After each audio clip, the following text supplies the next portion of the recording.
বৃষ্টি होगा।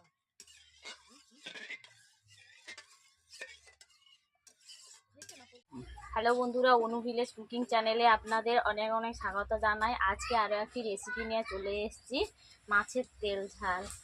আমি সকাল সকাল যেহেতু মাছ নিয়ে চলে এসেছিলো, তার জন্য সময় ছিল না, সে সময় অনেক ব্যস্ত ছিলাম, তার জন্য আমি মাছগুলোকে আপনাদেরকে ভেজে দেখাতে পারিনি, মাছ কেটেও দেখাতে পারিনি। মাছগুলোকে কেটে ধুয়ে নুন হলুদ মাখিয়ে ভেজে রেখেছিলাম সকাল সকাল। দেখতেই পাচ্ছেন, এই মাছগুলো দিয়ে আজকে আমি একটি তেল ঝাল রান্না করব। দেখতেই পাচ্ছেন রুই মাছ, মাথা দেখে বুঝতেই পারছেন রুই মাছের আজকে তেল ঝাল রান্না করব। দেখতেই পাচ্ছেন মাছের পিসগুলো কেমন করে কেটেছি, মাছগুলোকে উল্টে পাল্টে এইভাবে ভেজেই নিয়েছি। এদিকে আজকে মাছের তেল ঝাল রান্না করব। আমি প্রথমে উনুন জ্বালিয়ে নিচ্ছি। এখন বন্ধুরা দেখতেই পাচ্ছেন উনুন জ্বালিয়ে নিয়েছি, এখন কড়াই বসিয়ে দিচ্ছি।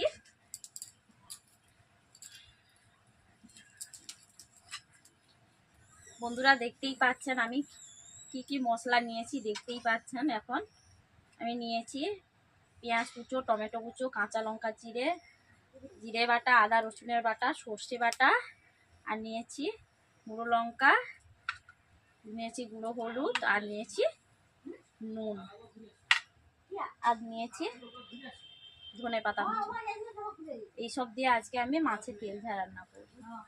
দেখতেই থাকুন আমি কেমন ভাবে রান্না করছি। আপনারা প্রথম থেকে শেষ পর্যন্ত ভিডিওটি দেখতে থাকুন। ভালো লাগলে লাইক কমেন্ট এবং শেয়ার করে সাবস্ক্রাইব করে দেবেন।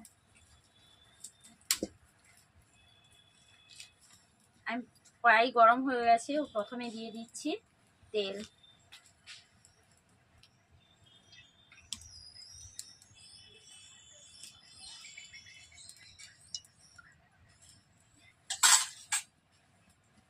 বন্ধুরা এখন আমি দিয়ে দিচ্ছি কড়াইতে, যেহেতু তেল গরম হয়ে গেছে, আমি পেঁয়াজ কুচো দিয়ে দিচ্ছি। প্রথমে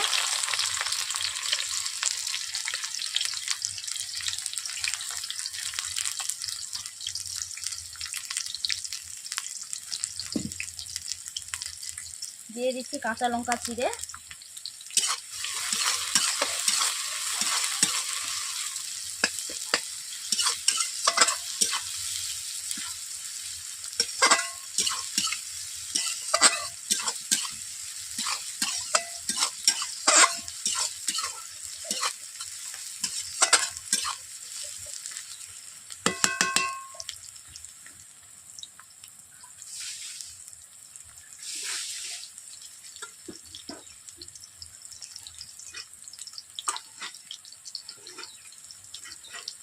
বন্ধুরা দেখতেই পাচ্ছেন পেঁয়াজ কুচোগুলো লালচে কালার হয়ে গেছে। এরপর দিয়ে দিচ্ছি টমেটো কুচো।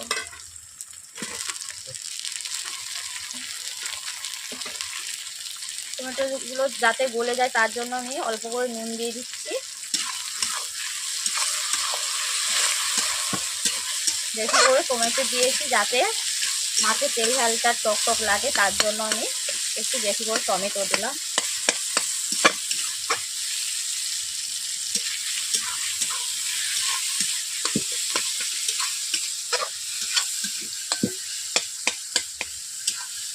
সবগুলো মশলা দিয়ে আমি 5 মিনিট ধরে এইসব মশলা সব দিয়ে আমি ফোড়ন দিয়ে কষিয়ে নেব সবগুলো দিয়ে।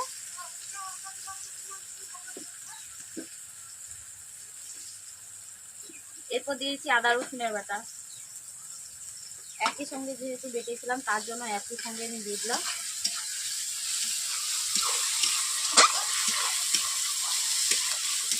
ওগুলো দিয়ে আমি সবগুলো দিয়ে আমি কষিয়ে নিচ্ছি ভালো করে। এখন লঙ্কা হলুদ গুঁড়ো এখনো দিইনি। বন্ধুরা দেখতেই পাচ্ছেন আমি কম জ্বালানি দিয়ে মশলাটাকে কষিয়ে নিচ্ছি, যাতে বেশি জ্বালানি দিলে মশলাটা পুড়িয়ে যেতে পারে, তার জন্য আমি অল্প অল্প করে জ্বালানি দিচ্ছি। এইভাবে আস্তে আস্তে করে আমি মশলাটাকে কষিয়ে নিচ্ছি।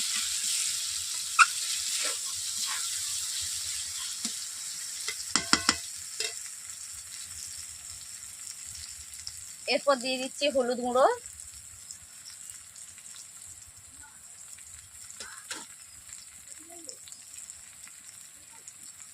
এরপর দিয়ে দিচ্ছি লঙ্কা গুঁড়ো,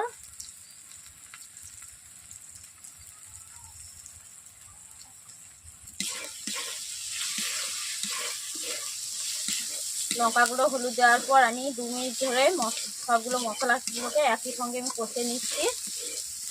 কড়াইতে বসে আছে, তার জন্য আমি অল্প করে জল দিয়ে দিচ্ছি।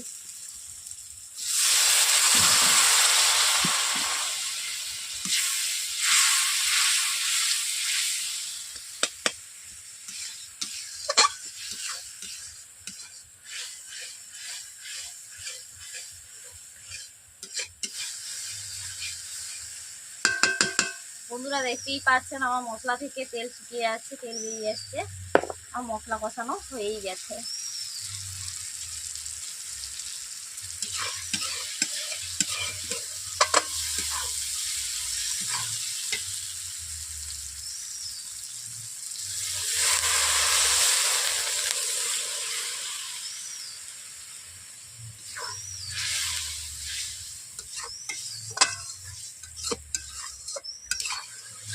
অল্প করে জল দিলাম, এরপর দিয়ে দিচ্ছি সর্ষে, আগে থেকে বেটে রেখেছিলাম, আমি সর্ষে বাটা জলের সঙ্গে দিয়ে দিচ্ছি।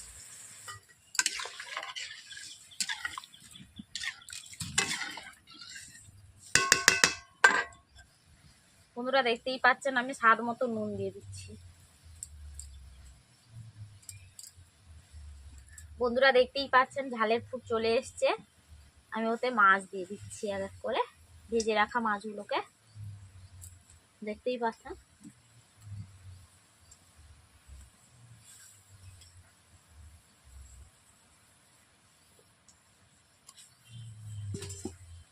মাছগুলোকে দেওয়ার পর এইভাবে আমি একটু অল্প করে নেড়ে নিচ্ছি।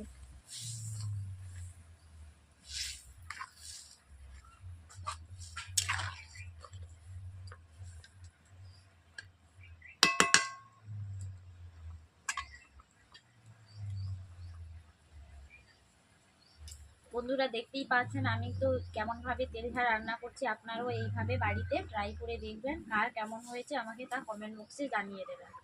যেসব বন্ধুরা আমার নতুন রেসিপি দেখছেন ইউটিউব চ্যানেলে, তারা সাবস্ক্রাইব করেননি, আমার চ্যানেলটিকে সাবস্ক্রাইব করে নেবেন। আর ফেসবুক থেকে দেখলেন ফেসবুক পেজটিকে ফলো করে দেবেন। এভাবে তেল ঝালটাকে আমি 5 মিনিট ধরে ফুটিয়ে নিচ্ছি। বন্ধুরা তেল ঝালটি ফুটছে, আমি এই ফুটন্তের মধ্যে আমি ধনেপাতা কুচো দিয়ে দিচ্ছি। ধনেপাতা কুচোর খুবই সুন্দর গন্ধ, একটা স্মেল বেরোবে, খেতেও বেশ ভালো লাগবে। ধনেপাতা কুচো দেওয়ার পর আমি এইভাবে নেড়ে নিচ্ছি।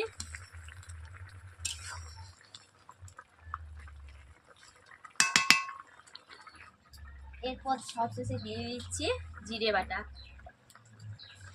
জিরে বাটা দেওয়ার পর আমি এইভাবে নেড়ে নিচ্ছি খুন্তি দিয়ে।